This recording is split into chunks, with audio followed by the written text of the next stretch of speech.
దానికి కావాల్సిన అత్యవసరంగా ఒక 10 నుంచి 15 లక్షలు డబ్బులు కూడా అవసరమైతే అవన్నీ కూడా ఇప్పుడు ఖర్చు పెట్టి ఆ తర్వాత కలెక్టర్ గారితో మాట్లాడి బిల్లు చేయిస్తాము అంటే అందరి సహకారంతో ఈరోజు ఇది ఓపెనింగ్ చేయడం జరిగింది. ముఖ్యంగా ఇది ఎందుకంటే ఇక్కడ నుంచి చూసేదానికేమో మన చుట్టూ అంతా కూడా వాటర్ ఉంది. ఈ వాటర్ ఎక్కడైతే పడి అక్కడ నుంచి ఇది బల్కోడ్ చెరువు కూడా పోతాయి. ఆ మధ్య ప్రాంతంలో ఉండే అంకేనవల్లిపల్లి గ్రామ ప్రజలు కానీ, ఆ తర్వాత హిమకుంట్ల కానీ, కామసముద్రం వల్ల కానీ ఆ మధ్యలో ఒక 200 నుంచి 250 ఎకరాల పొలాలు ఉన్నాయి. ఈ మధ్యనే అనేక మంది రైతులు మా హిమకుంట్లకు చెందిన సీను కూడా 5-6 బోర్లు వేసి కూడా నీళ్లు పడలేదు.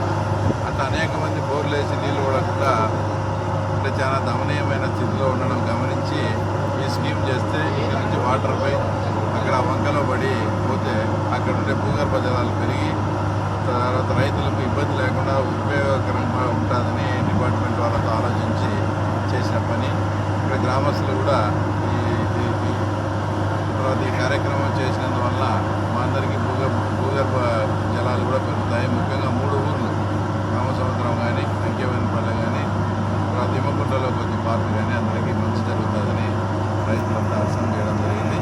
ఇలాంటి స్కీములు ఇంకొక 3-4 పెండింగ్ ఉన్నాయి కాన్స్టిట్యున్సీలో. ఉదాహరణకు మాకు దుద్దకుంట చెరువు నుంచి కడపనాపల్లె దగ్గర వెలుగు తల్లికి తర్వాత నీళ్లు నింపే కార్యక్రమం అది కూడా నిరుపయోగంగా ఉంది. ఇలాంటి 3-4 దానాలను కూడా గుర్తించి వాటిని కూడా పరిష్కారం చేసి మొత్తం ఫుల్ ఫ్లెక్స్డ్గా పులివెందుల కాన్స్టిట్యున్సీలో ఏదైతే లిఫ్ట్ స్కీములు అన్నీ మనం పెట్టుకున్నామో అవన్నీ కూడా ఉపయోగకరంగా వచ్చేటట్లు అంటే వాడక స్థితిలోకి వచ్చేటట్లు చేసేదానికి అంత ప్లానింగ్లో ఉన్నాం.